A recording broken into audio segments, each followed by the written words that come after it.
Dan kemudian ya Pak, kalau kita ngomongin tentang ya tadi ya revenue yang besar, kira-kira untuk sebagai seorang ahli ya engineer di bidang oil and gas tuh kira-kira mungkin saya dikasih spill lah Pak, dapat biasa dapat raih gaji berapa tuh kira-kira Pak? Oke,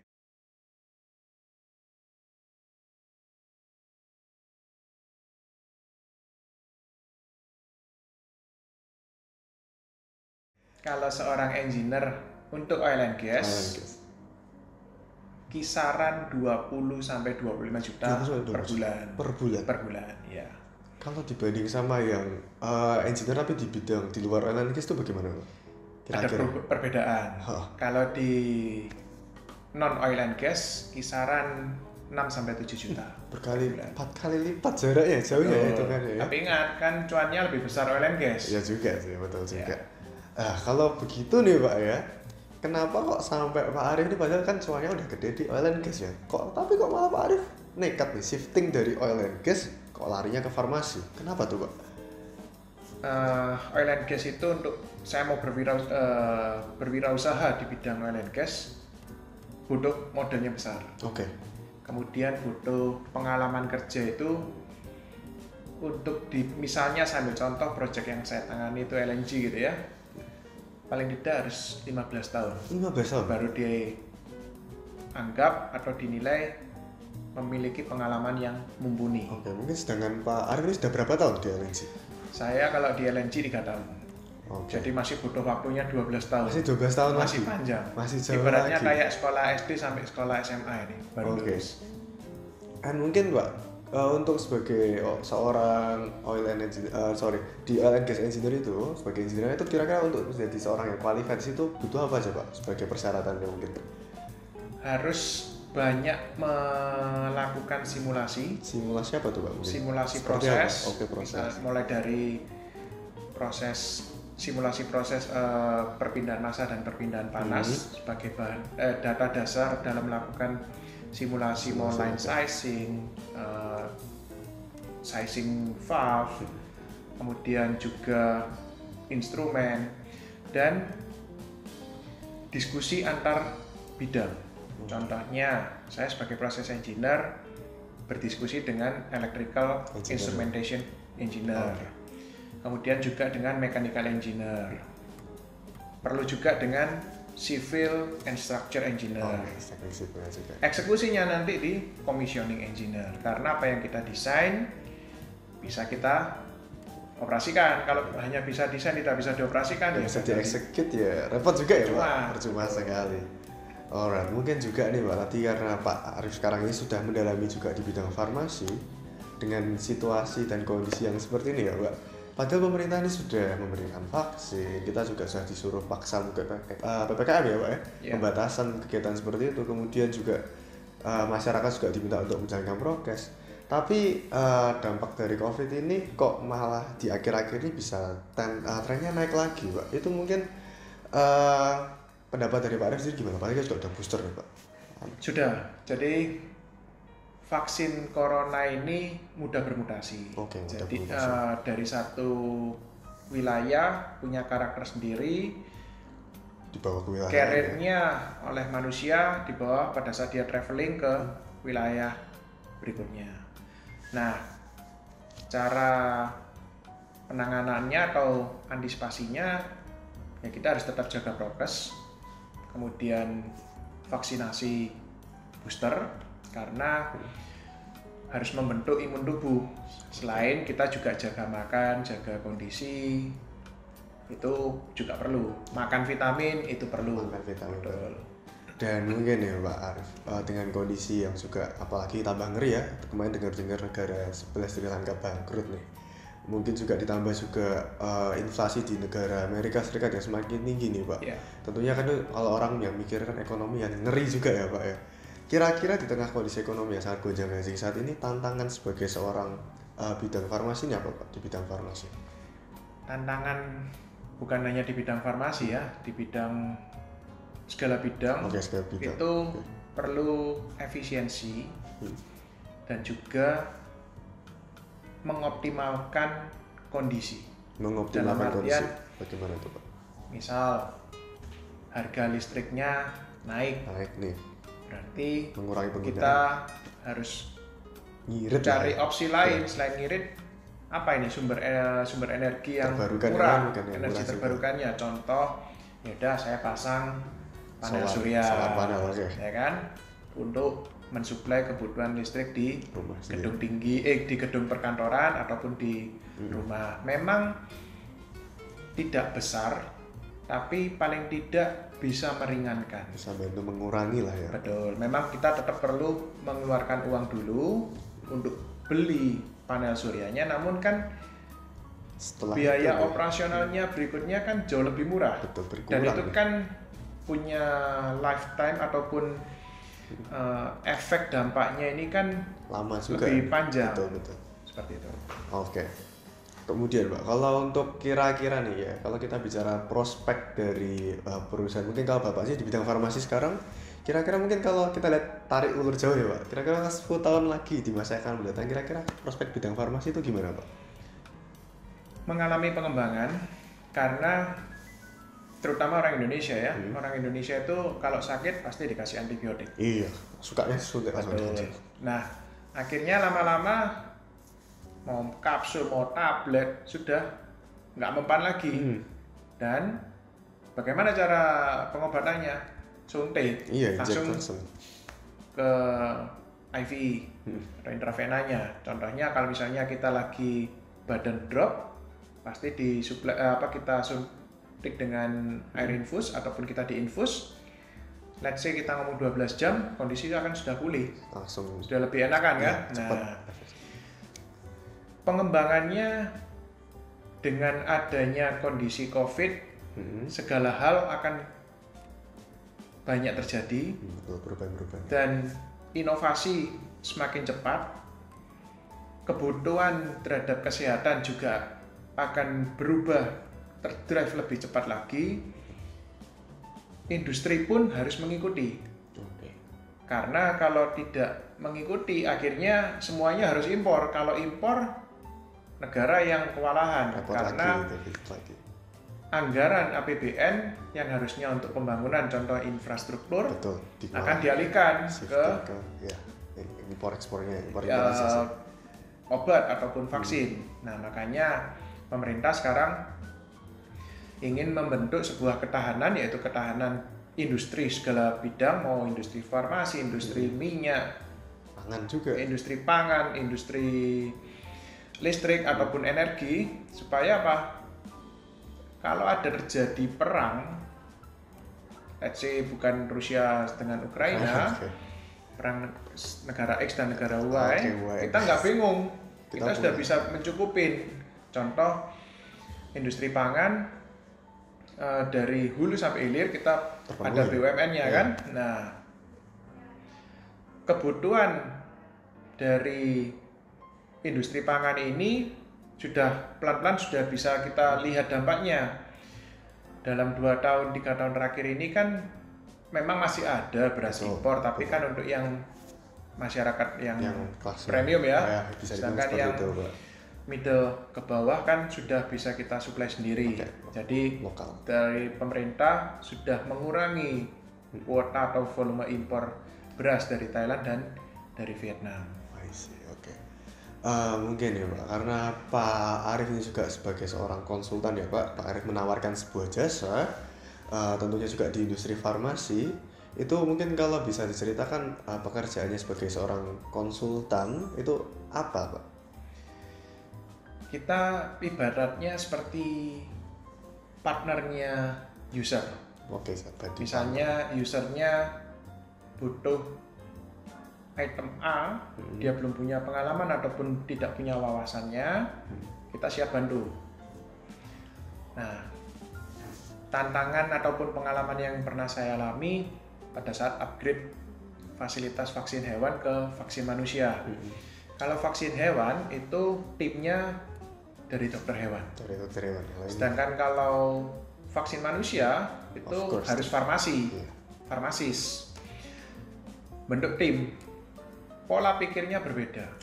Kalau gampangannya itu, kalau hewannya kena vaksinnya keliru, ya sudah hewannya Nggak mati. apa-apa. Nah, tapi kalau manusianya keliru, Repot. hukumnya berjalan, Repot, ya kan? iya. Nah, dari sana pengalaman saya adalah mengedukasi ataupun transfer teknologi itu butuh waktu dan butuh upaya. Tidak semudah kita membalik telapak tangan. Nggak mudah ini langsung. Karena konsep berpikirnya itu Beda naik sih. kelas. High class lagi Betul. lebih apa? Nah, tapi tidak apa-apa, pelan-pelan selama kita punya Step kemauan by step ya Pak ya. pasti bisa. Terbukti kan dari tim yang saya bentuk, yang di customer sudah bisa menjalankan. Padahal dulu banyak dokter hewan, memang harus ada merekrut apoteker. Betul. Dari apoteker itu yang masih belum punya pengalaman di industri vaksin, kita sharing, oke. kita juga bimbing, kita coaching, terbukti bisa Jadi. Oke, luar biasa. dengan buktinya apa? Ya dapat sertifikat CPOB. CPOB itu cara pembuatan obat yang baik dan benar dari Badan POM. Dari BPOM sudah ibaratnya verified ya Pak. Verified. Sudah uji klinis lolos. Betul ya. Kalau sebagai seorang konsultan ya Pak, kira-kira lah nih, tadi kan saya tanya tentang mungkin fee-nya kalau jadi seorang engineer di bidang oil and gas, kalau di bidang konsultan gimana nih kok sampai Pak tadi Pak Arif bisa worth it kali untuk pindah, geser shifting dari oil and gas ke bidang farmasi, di spill lagi nih Pak. Ini konsultan untuk oil and gas atau konsultannya farmasi nih? Kalau konsultan oil and gas, karena saya punya pengalaman dan saya diajak oleh senior juga, ayo kamu pengalamanmu, ilmumu yang pernah kamu dapat, mubasir kalau kamu nggak pakai, ayo kita bareng-bareng. Ya sudah, saya siap, ya kan. Akhirnya saya juga bantu di konsultan oil and gasnya, khususnya LNG, karena saya punya pengalamannya di LNG, jadi saya bantu beliau. Itu kalau oil and gas, jadi jangan di ini ya, bedanya oil and gas itu semuanya dihitung dengan US dollar. Oke, USD jadi semua, kurs luar semua ya? US dollarnya per man hour, per hour rate-nya dihitungnya US dollar. Tapi kalau di industri lain masih belum bisa. Tapi berupa satu paket, misalnya upgrading sebuah kondisi ini, saya melakukan estimasi, oke, saya perlu manpower-nya sekian, man hour-nya sekian, budgeting sekian. Saya budgeting, saya tawarkan ke customer. Customer kan pasti ini menurut dia punya alokasi dana sekian, oke, bisa, ya sudah, kita jalan. Betul. Berapa tuh Pak? Berani sebut angka mungkin di sini kita kasih. Kalau di industri farmasi tergantung dari kondisi. Kalau misalnya upgrade average ya berapa nih kira-kira? Sistem itu per jam, per manpower, per orang adalah kurang lebih di angka 750.000 sampai 1 juta. Oke, itu dalam kurs rupiah. Masih rupiah teman. Oke, oleh karena itu ya mungkin ya, jadi alasan tertentu mungkin Pak Arif juga ya pede untuk shifting ya dari bidang elektrik ke bidang farmasi mungkin. Shiftingnya karena saya pengen yang dinamis. Jadi menghadapi banyak kondisi, banyak tantangan, saya bisa gitu ya. Kita cari solusinya, karena segala masalah yang ada menurut saya dari pengalaman yang saya jalani sampai saat ini, alam itu memberikan jawaban. Alam yang memberikan jawabannya ada di alam semua. Oke. Nah, misalnya kalau suhunya kelembapannya tinggi, humidity-nya tinggi, mau diturunkan, bagaimana caranya? Ya kalau orang gampang ya pasang AC, humidity turun. Tapi kalau mungkin di industri misalnya pembuatan soft capsule, itu harus perlu ada unit dehumidifier. Nggak bisa kalau cuma pasang AC gitu, nggak bisa. Bisa, tapi waktunya panjang. Cost listriknya nggak sebanding. Betul. Nggak hitungan kalau itu bisa kurang nggak masuk. Masuk. Oke, kalau untuk qualified sebagai seorang konsultan di bidang ini farmasi mungkin perlu apa nih Pak untuk bisa menjadi seorang konsultan seperti Bapak Arif? Menghadapi banyak kondisi. Contohnya customer itu punya masalah A. Oke. Ya udah, saya datangin, saya lihat kondisi di lapangan, saya punya idenya seperti ini, saya usulkan dengan kondisi yang berbeda-beda itu akan membentuk sebuah pengalaman yang akan terakumulasi. Jadi skill problem solving ini. Betul, lebih mengarah semakin banyak masalah orang akan semakin pusing. Tapi kalau saya masalahnya masalah teknik ya, bukan masalah yang lain ya. Kalau masalah teknik itu semakin banyak masalah itu semakin asik, kita semakin banyak ide, semakin banyak pengalaman, dan itu yang tidak terbeli. Jam terbangnya semakin tinggi nih. Betul. Gradingnya akan naik dan orang akan tahu, oh ya, misalnya siapa si A gitu ya, dia memang punya pengalaman seperti ini, ayo. Gitu kan. Oke. Mungkin nih Pak, kenapa kok juga perusahaan-perusahaan ini ya masih membutuhkan sebuah jasa konsultan? Mungkin bisa ditawarkan kelebihannya kenapa harus pakai jasa konsultan seperti jasanya Pak Arif ini? Kalau saya dari pihak user, saya lebih condong pakai konsultan. Kenapa? Kenapa tuh? Kalau saya nggak pakai konsultan, coba-coba sendiri kan? Betul. Cost-nya akan lebih mahal. Kalau salah lagi. Kalau salah masih, wah dia paling mikirnya kenapa harus beli barang ini lagi? Kenapa yang dulu dibuat nggak bisa jalan? Kalau owner kan pikirnya keluar uangnya seminim mungkin. Seminim mungkin hasil ada lah. Hasilnya ada, proses berjalan. Nah, dengan adanya konsultan yang memang sudah punya pengalaman dalam mendesain hal tersebut, dia kan bisa memberikan feedback. Pasti feedbacknya feedback positif. Betul. Dan juga nilai keekonomiannya juga pasti akan dibantu hitung. Oh, ternyata dari kondisi ini cara mengoptimalkannya adalah ini. Biayanya sekian, balik modalnya sekian. Dengan resikonya ini dan itu, gitu kan ya. Tapi kalau misalnya melakukan sendiri, ya nggak tahu ya. Kalau bonek, ya pusingnya akan pusing di belakang. Kalau ini pusingnya di depan karena mikirin gimana menyediakan alokasi dana untuk konsultan. Selesai, jalan. Pabriknya jalan, ngasilin duit. Sudah siap jalan, nggak perlu bingung-bingung ya. Tinggal maintenance-nya, perbaikannya, perawatannya yang rutin harus tetap dijalankan supaya kondisi prosesnya bisa tetap terjaga dengan output kapasitas terjaga, dengan output kualitas juga tetap terjaga. Aman semua. Betul. Satu kali lagi untuk wejangan terakhir Pak, kita kasih wejangan sekali lagi untuk teman-teman semua yang akan nonton YouTube ini. Ada mungkin untuk teman-teman di rumah, nanti untuk adik-adik apalagi adik-adik SMA yang tentunya pastinya masih bingung ya Pak, apalagi kalau mendengar mungkin contohnya teknik kimia ya, apakah ini jurusan yang sangat susah atau bagaimana, kan pasti mereka sangat-sangat panik kali ya. Siapa tahu dengan kehadiran Pak Arif sebagai alumni sini bisa memberikan gambaran bagi teman-teman di rumah supaya mereka nanti nggak takut salah jurusan lagi Pak. Silahkan Pak. Teknik kimia itu luas, jadi jangan takut karena di teknik kimia ini kita belajar apa yang sudah pernah kita pelajari waktu SMA. Fisika ada, kimia ada, biologi ada, matematika ada, dan ada pengembangannya. Contohnya ekonomi tekniknya seperti apa, kemudian teknopreneurnya seandainya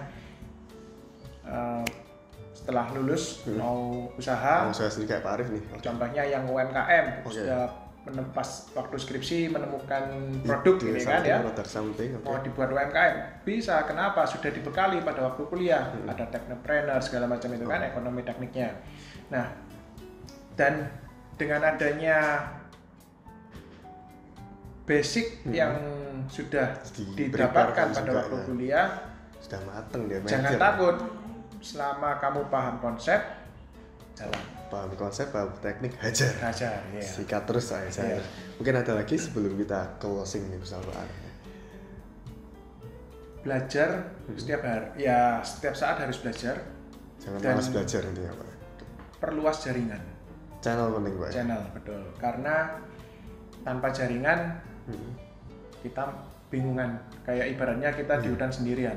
Tapi kalau siapa, betul, kalau kita punya networknya luas, misalnya kita tidak paham ataupun kita masih ragu terkait suatu hal, kita bisa tanya pendapat dari orang lain seperti apa. second opinion ataupun third opinion itu perlu. Dari sana kita oh yaudah saya yakin karena kan sudah tahu konsepnya kan. Betul. Saya yakin oke, saya putuskan untuk seperti ini. Gas terus. Alright teman-teman, jadi untuk teman-teman adik-adik ini mungkin yang masih bingung ya ketika teman-teman ingin melanjutkan ke jenjang lebih tinggi mau kemana, mungkin teman-teman bisa menjadikan opsi teknik kimia ini sebagai pilihan untuk teman-teman karena nanti di teknik kimia karena sangat luas, kompleks, jadi teman-teman juga gak hanya belajar tentang ilmu di teknik kimia, tapi teman-teman juga bisa menjadi seorang entrepreneur, ibaratnya mengembangkan ilmu tersebut sehingga bisa seperti menjadi Pak Arif ini, contoh alumni nyatanya nih. Oke, mungkin demikian dulu ya Pak percakapan kita di podcast pada kesempatan kali ini, dan mungkin sampai jumpa di podcast berikutnya teman-teman, and bye-bye.